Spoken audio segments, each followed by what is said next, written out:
Have you ever laughed at a joke about yourself and felt pain right after? Like your mind knew something your brain tried to ignore? Someone makes a joke to ridicule you. The room laughs. You laugh too, just a bit late. Not because it's funny, but because stopping the moment feels confrontational. Later, it hits you. Your chest feels heavy. You replay the moment over and over, and you wonder why it bothered you at all. You brush it off. Tell yourself you're being sensitive. Say it wasn't that deep, but your mind already caught something your brain tried to ignore.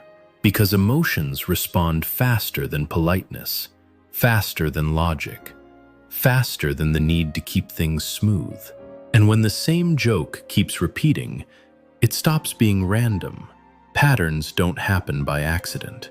This video is about a specific, painful pattern most people never explain. Why people can make you feel small through humor. Before we go deeper, let's be clear about what this isn't. This isn't about claiming you're perfect, or that every joke is an attack. Sometimes jokes really are just jokes. Sometimes people are clumsy with humor and don't realize it landed wrong.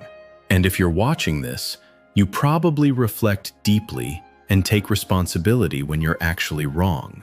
Self-awareness is healthy, but self-blaming for things you didn't cause is not. When the same joke keeps coming, when it always lands on the same wound, when you've laughed it off 100 times but it doesn't stop, that's not accidental. If you can relate to this situation, don't go anywhere. Because what comes next will completely change how you handle these moments. Subscribe and hit the bell, because the next time someone tries this on you, you'll know exactly what to do. Trust me, you'll want this one saved. Right, let's get into what's really happening here. Psychology calls this disguised hostility. It's when cruelty hides under humor. They cause discomfort, but they're protected.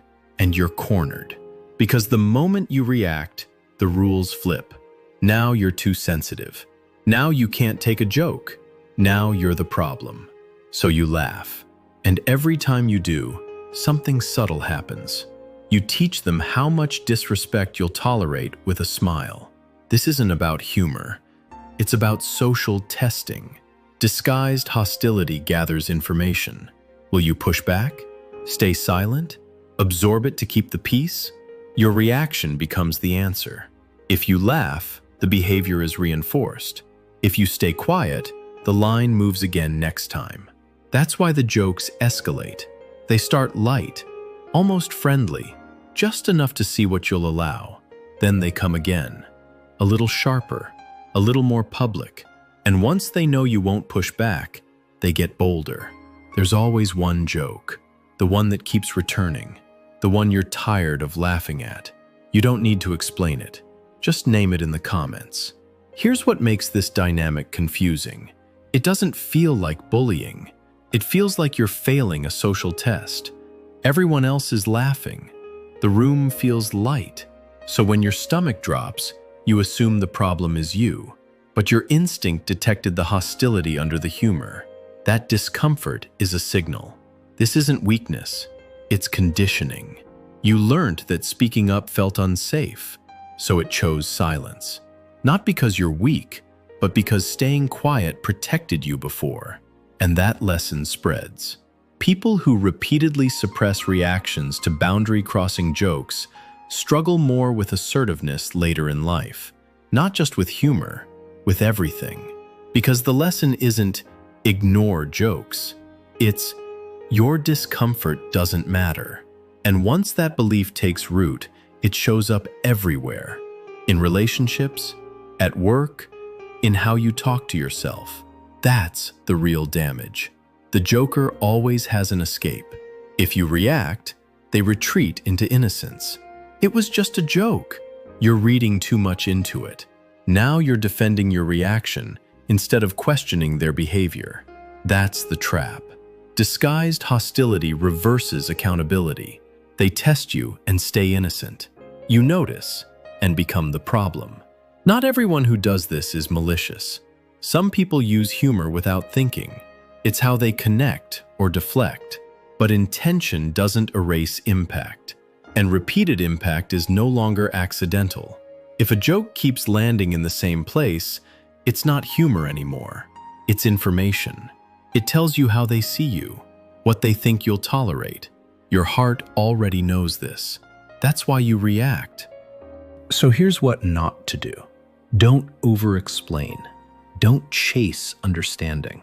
Don't lower yourself to stay likable. Explaining invites judgment. Approval-seeking gives away power. Self-diminishing breeds resentment. None of those protect you. The real shift isn't confrontation. It's withdrawing reinforcement. You stop laughing. You pause. You let the joke sit. You don't attack. You don't explain. You don't apologize. You just stop participating. That silence removes the shield humor provides.